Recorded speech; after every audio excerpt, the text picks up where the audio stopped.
Hey, it's good to be here. Nice to have you here. So tell us all about CavCo. CavCo. CavCo. Tell us about CavCo, that. yeah. So we are a software company, a software development house company. We typically develop software which is called bas-relief modeling. It's the sort of artwork that you would typically see, say, in Italy or Greece, with all of the textured and the beautiful hand-carved artwork. We do that digitally, and we've done that digitally for quite a number of years now. And we tend to be known a little bit more for things like Haribo Sweets, use our software to design all the confectionery, Thornton's chocolate. Also, a lot of the coins in the world, or most of the coins in the world, are designed in our software. So when you look at a coin or feel the texture or the Queen's head, for example, that's done within our software for design, as well as some banknotes and passports and security. But really, we are a artistic bas-relief software, which is kind of a touchable, tactile, lumpy, bumpy artwork. Wow. Lumpy, bumpy artwork. I like that. Yeah. That makes sense to me. Yeah, it's a touchable, lumpy, bumpy artwork, really. It's the pretty stuff. I think you had Stephen with Haribo and Thornton's chocolate. I mean, so I was kind of sold on that right away. Yeah, absolutely. Yeah, I mean, the confectionery side is so fascinating on how they actually make the confectionery, the artwork, the design, and how they produce millions of pieces of chocolate. But that's the world we are typically known for. But what we've come here with is something totally different. And that's quite interesting, we believe, for the vision impaired. So tell us about it. Tell us what you're actually doing and how people can do this at home, because that's the bit that was interesting me. Yeah, so we have taken our software that we've been developing and thought, well, how can we use AI to automate the process, to speed things up, to get artwork in?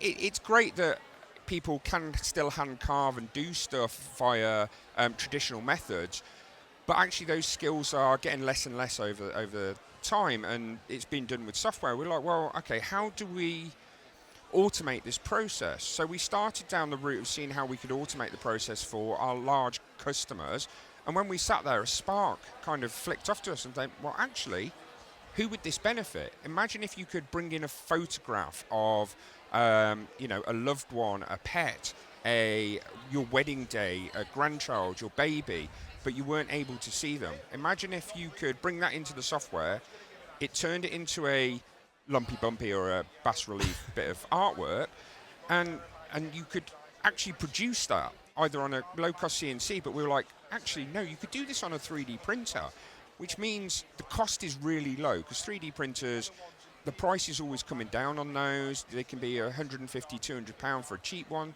and they can go up. But actually, a lot of people know how to use these 3D printers. So imagine if you could just take a photograph, bring it into some software, and then just 3D print it at home. So we've been doing tests over the past couple of years. We've been developing the AI technology to be able to do this, and we've got that all nailed down. We've been working with some of the wonderful local blind charities that are close to us, Warwickshire Vision, for example, and the Coventry Centre. And we've been kind of going backwards and forwards to understand if we're on the right path, if this makes sense. But actually then we thought, do you know what, there's something bigger than this. I mean, that's huge anyway, right? Bringing in a photograph and being able to touch it. Actually, everybody who's vision impaired should be able to really, I'm going to say, see the world in the way that those with sight can.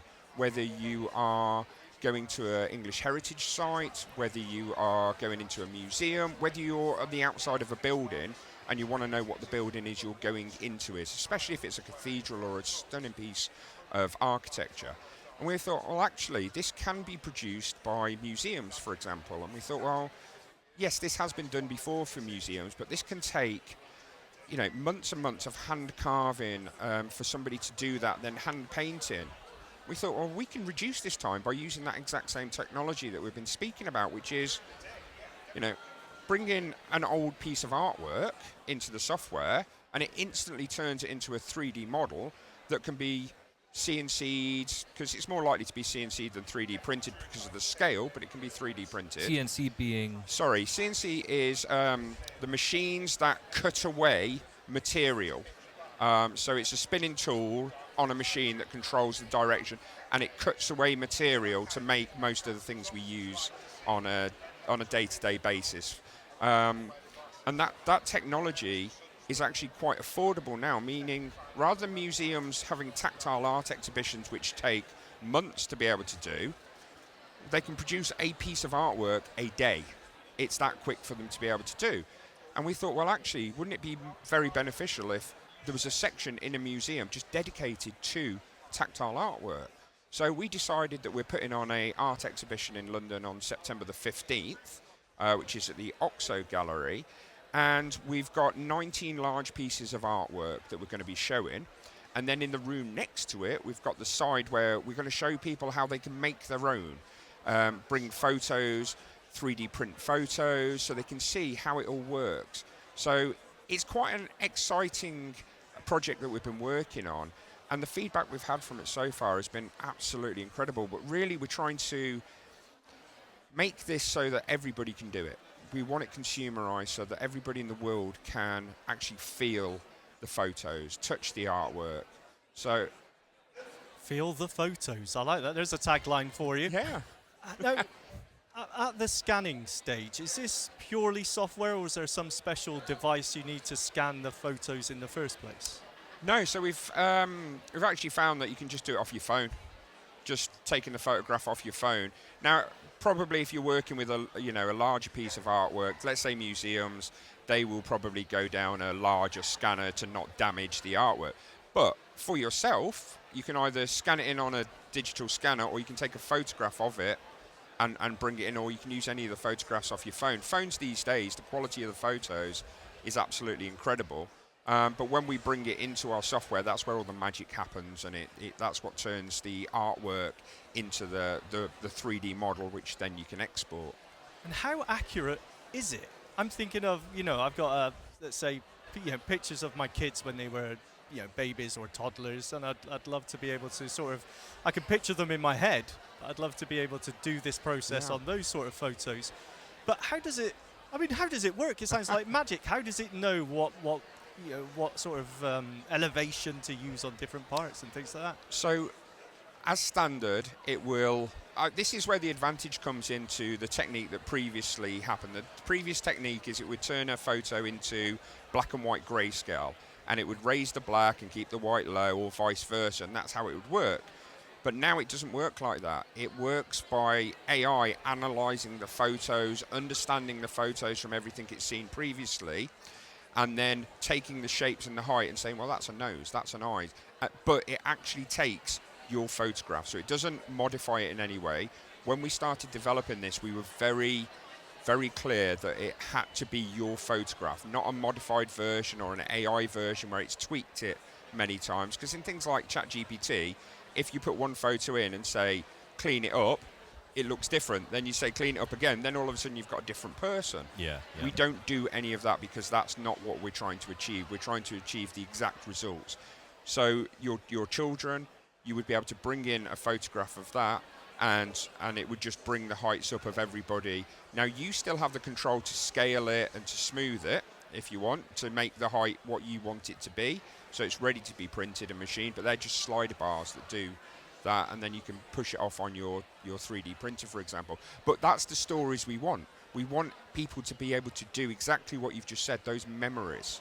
And we are inviting people to actually send some of the artwork to us in advance, and if they're happy, we will display it at the exhibition, because we're going to have a section for people's artwork to prove that this can be done from their photographs as well. What fascinates me about what you're doing here is because you start off by saying you're most known for Haribo sweets and that kind of 3D printing technologies and all of that, a very mainstream purpose. Yeah.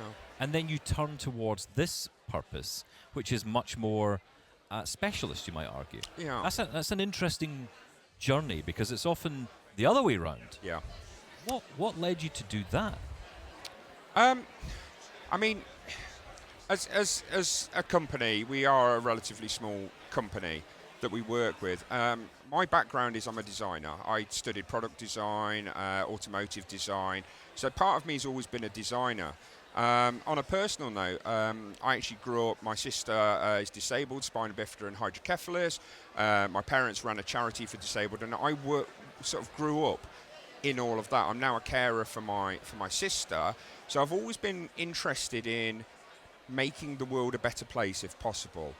And fortunately, I'm in the position now with a technology company and with the developments in AI to actually be able to think about how our business is and work with the large companies, but to be able to produce something like this for, as you say, niche areas or specialisms. And when we sat in a room and started to discuss how it could be used for these large companies, and all of a sudden the light bulb came on, and we were like, yes, we need to run with this. So we've spent a lot of time thinking, yes, how do we make this so that it can actually change people's lives? Which, for us as a company, there's a few of us within the company with family members that have disabilities. And for us, this is actually a wonderful thing to be able to change the lives for people. And I don't think we're going to stop here with it, because we want this to be really mainstream. We want everybody in the world to be, who's got vision impairment, to actually be able to produce the images and have the memories for themselves. We want them to be able to go into art galleries. We want them to be able to go to a football match and have the stadium and stadium seats. We want to kind of improve the lives for those with any sort of impairment. And, you know, that's probably more of a, you know, not a large company sort of mentality, but as the small company that we are, this is genuinely about us trying to change the world for people with any sort of impairment. And I don't think we're going to stop there with it at all. I think we'll probably sit in the boardroom and find some other ideas going forwards. So, well, the examples you gave there, you know, of sport events and museums and things like that. I mean, there's the commercial aspect, right? You need a revenue, obviously. Yes. There's the commercial aspect.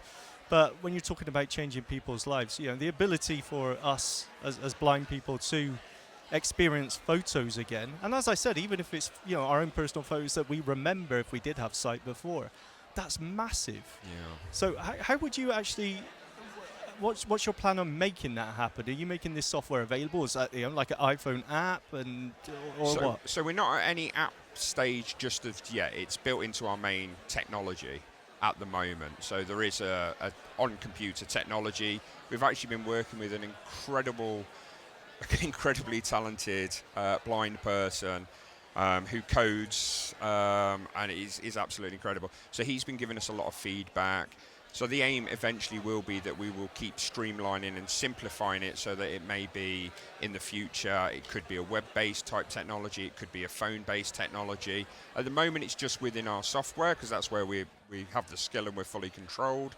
But in the future we'd like it to be even more accessible for people. So I just email you all my pictures and you'll just send them back. And is that how it works? No. I've got to go to my photo reel right now. Yeah, I would love to have a team big enough that we could have a bureau that would do that. So what we're hoping is that either people will take our technology on at home themselves, whether you know, it's them, whether it's a family member or a friend that's okay with 3D printers, or whether it's a bureau that launches or startup. We're kind of looking for any of these that may be able to do that. Somebody made me aware that there's actually a bureau ran by visually impaired people that do actual 3D printing. So I haven't managed to lock down who this is, but I'm kind of looking out for them to see if this is something they're interested in taking up.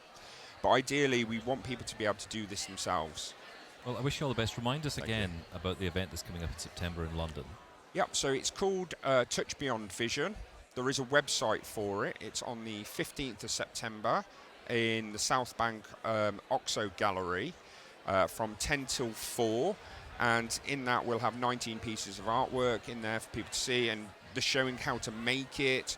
But we would love people to go onto our website, look at it, see what we're going to do, register and come down to it. We want as many people there to see the artwork. We've got some great, we've called it Best of British.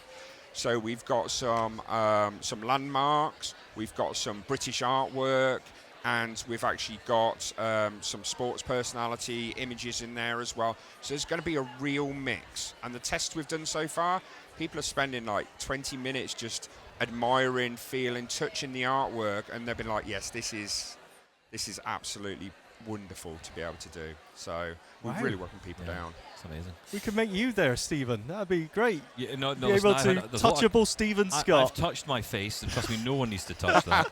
I guarantee you that. Robert, thanks so much for coming over. No worries. Appreciate it. Thank you, both. Thank you. Thanks.